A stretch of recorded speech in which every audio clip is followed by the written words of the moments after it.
She offers you everything you've ever wanted: unimaginable wealth, a beauty that stops hearts, a power that commands respect. But her gifts are not free. They are a pact, and this pact is governed by 5 unspoken rules.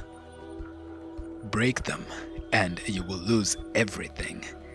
And the one rule you must never, ever break is rule number 2.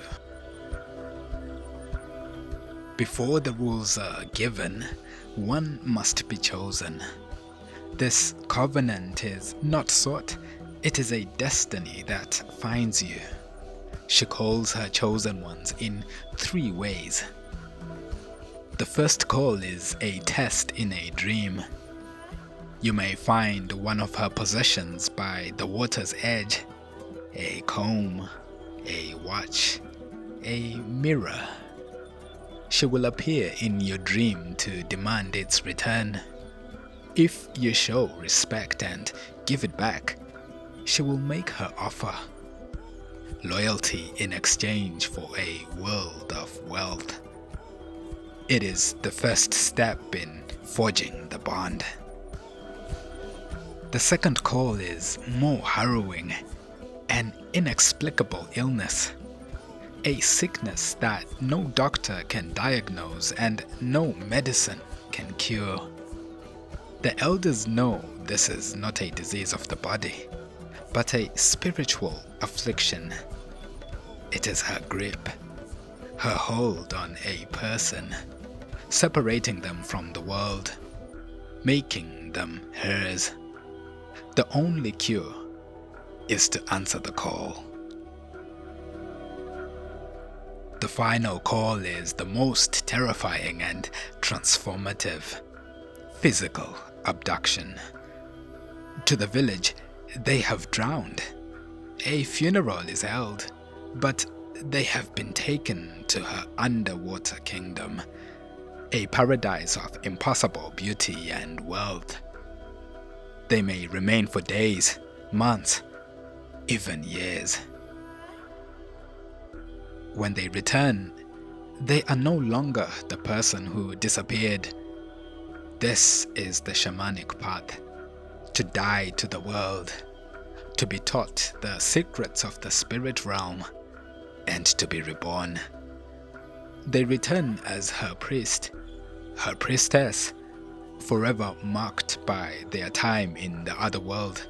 Only then are they ready to learn her rules. The first rule is absolute. When Mami Wata chooses you, she's not just your benefactor, she becomes your spouse.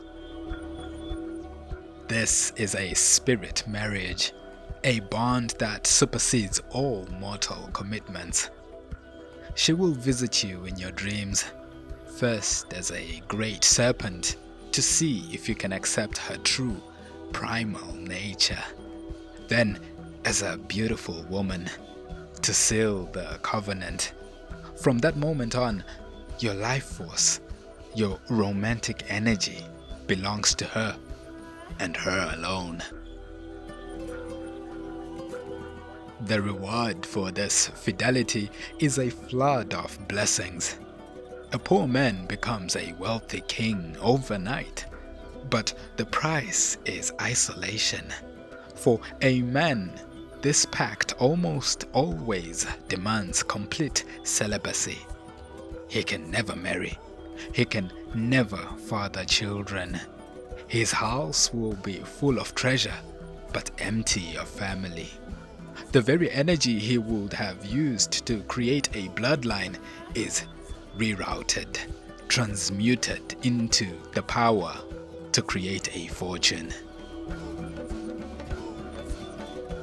But to betray her is unthinkable.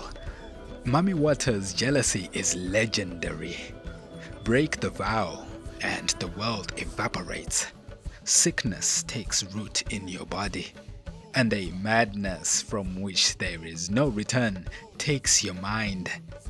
Her revenge is not just ruin, It is total annihilation. The second rule is the one that holds the entire bargain together.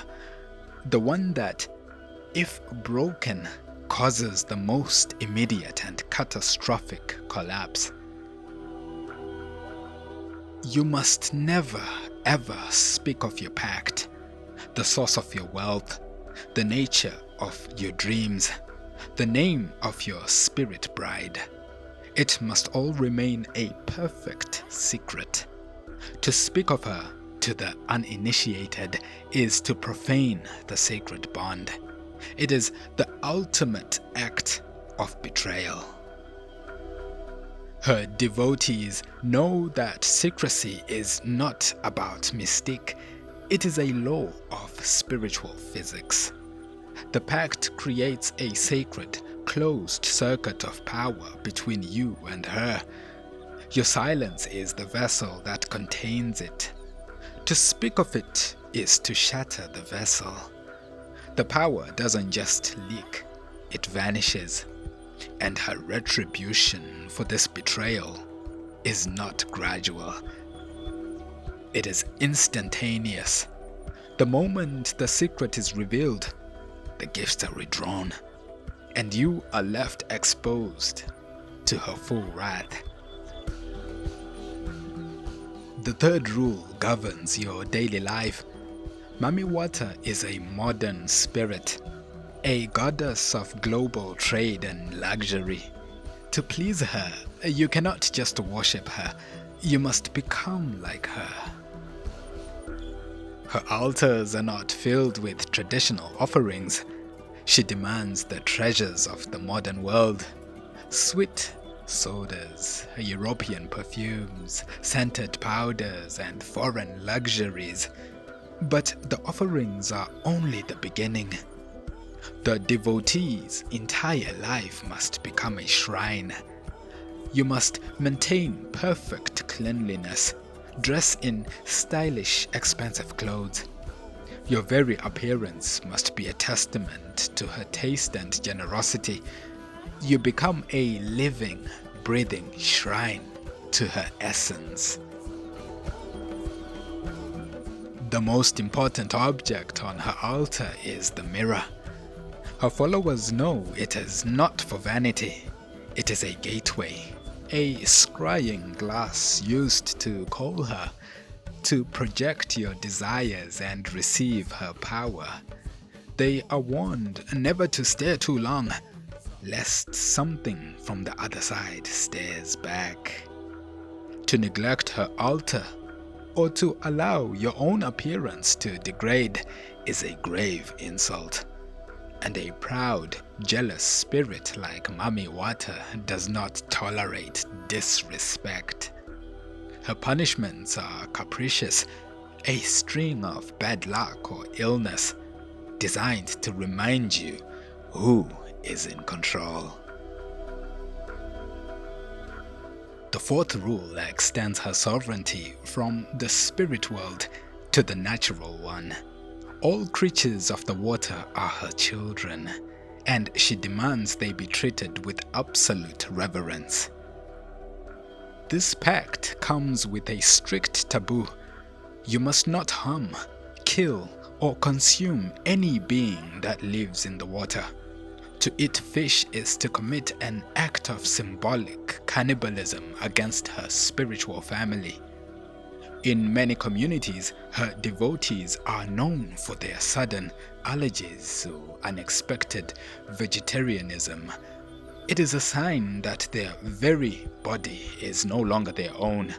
It is now subject to the laws of her kingdom. The prohibition extends with special gravity to her most sacred messenger, the python. The punishment for this transgression is a perfect, cruel poetry. You have consumed my offspring, therefore you shall have none of your own. The consequence is incurable barrenness, the severing of your bloodline. It is the ultimate price for forgetting who commands the waters of life. The final rule is a warning.